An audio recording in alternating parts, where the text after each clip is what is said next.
Hello, everyone. We have David here, our new latest employee at NK Active, our new sports and exercise rehabilitator. And in typical NK Active fashion, I thought we would just keep up this tradition of just doing an interview asking silly or random questions. But before we do that, David's going to be with us on Tuesdays, Wednesdays, and Fridays, and that's including doing an evening clinic on a Tuesday. And Dave is going to be helping us sort of branch out into the upper limb and the back world as well. So we can now help treat any condition on the body rather than just lower limbs. So welcome, David. Thank you. Sort of give us a bit of a brief background to who you are and how you got to where you are now.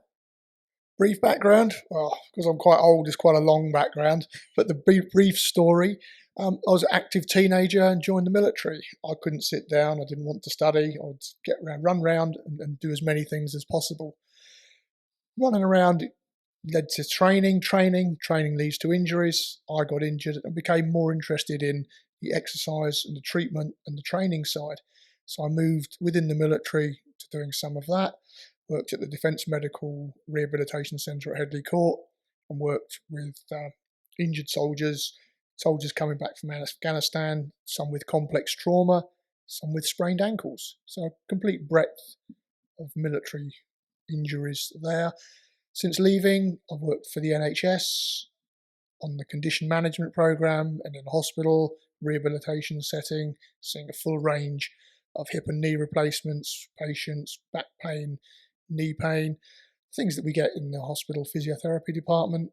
I also worked in occupational health for some big blue chip companies with a focus on sick employees return to work. And some of those companies have won awards for their work with the staff, and the companies that I worked with leading the way.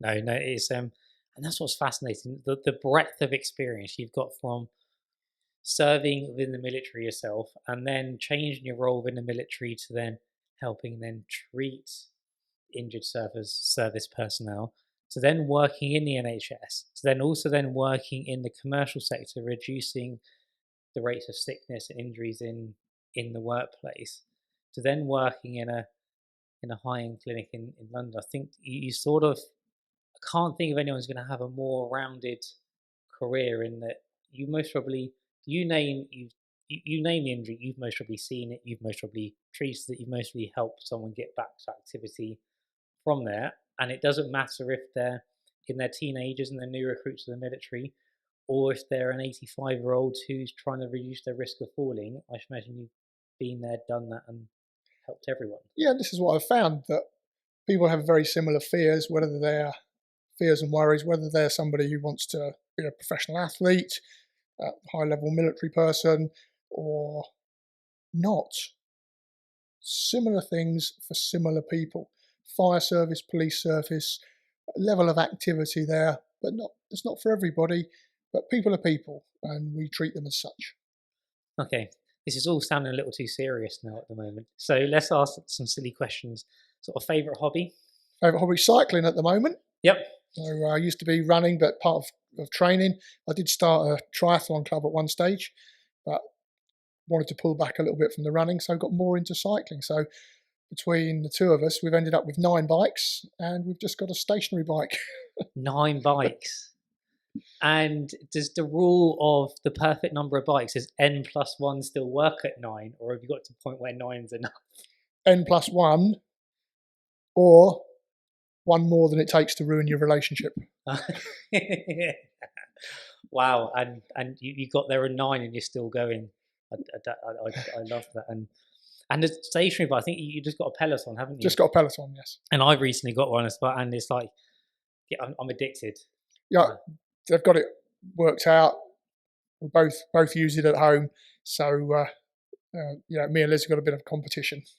Yeah, it's like I go on there and I'm like, I'm gonna do a nice Jonesville ride, and then I hear the instructor's voice, and then like a flick switches, I become this demon, and I get off the bike, and my wife looks at me sometimes and says, Nick, you look at the wheel, and I'm like gone white because I just pushed myself really hard. That's the competitive side of us, wanted to try and beat ourselves not in competition with anybody else. It's just our numbers on there, just pushing ourselves, enjoying it. So from a cycling, road, off-road? Bit of both. I've done more road than off-road, but also folding bike for commuting to London. So again, completely across the board, really. It's just like your career, isn't it? You're sort of like you've got your road bike, you've got your Brompton, and then you've got your off-road stuff. Yeah. I went the other way around. I started off doing a lot of downhill racing. Absolutely loved that. It's just more of the adrenaline thing, I think, for me.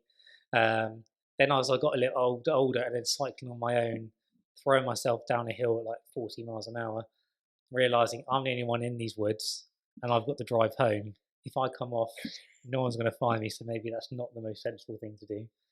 Then started doing a bit more enduro cross country stuff, and then got a road bike because it was just easy. Because so I still prefer the off road stuff, but I do more road, and especially during this lockdown, I've actually spent more time on Turbo Trainer and Peloton. Well, I was using Swift a lot, but since I got the Peloton, I'm not using Swift at all anymore. I did sign up for a series of mountain bike races once. I think there were 5 in the series.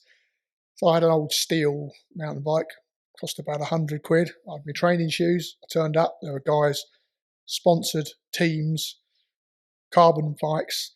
I did the first run. Thought, oh, that was quite hard work. I turned up for the second race. And they said, oh, you're in the serious contenders. You need to move to the front. But I thought they had the wrong guy.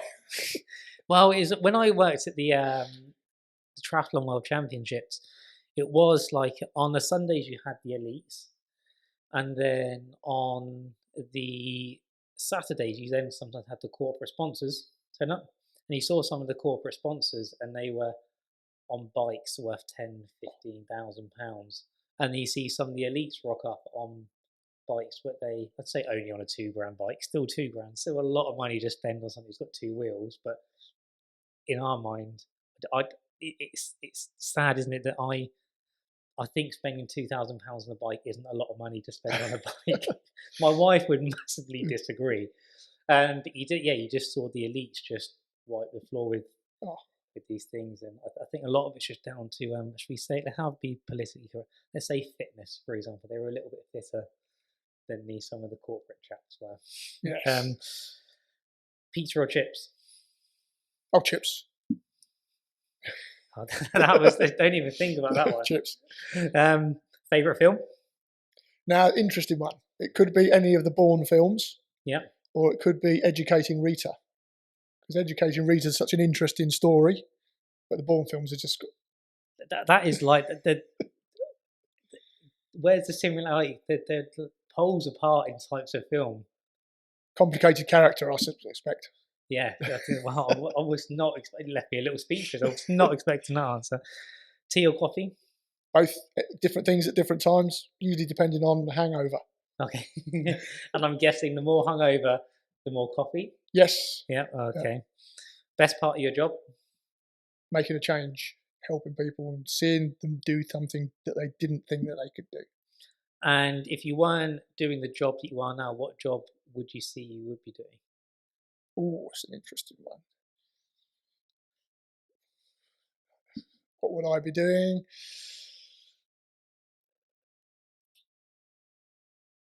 I don't know. What would I do? It's a bit of a curveball, that one. That wasn't on my list of questions that I prepped you for. The more you get to know me, the more I sometimes do go off script quite a bit. Oh, I like it. What would I do? I've moved stuff sort of. It's a bit of an old question because you've done a lot.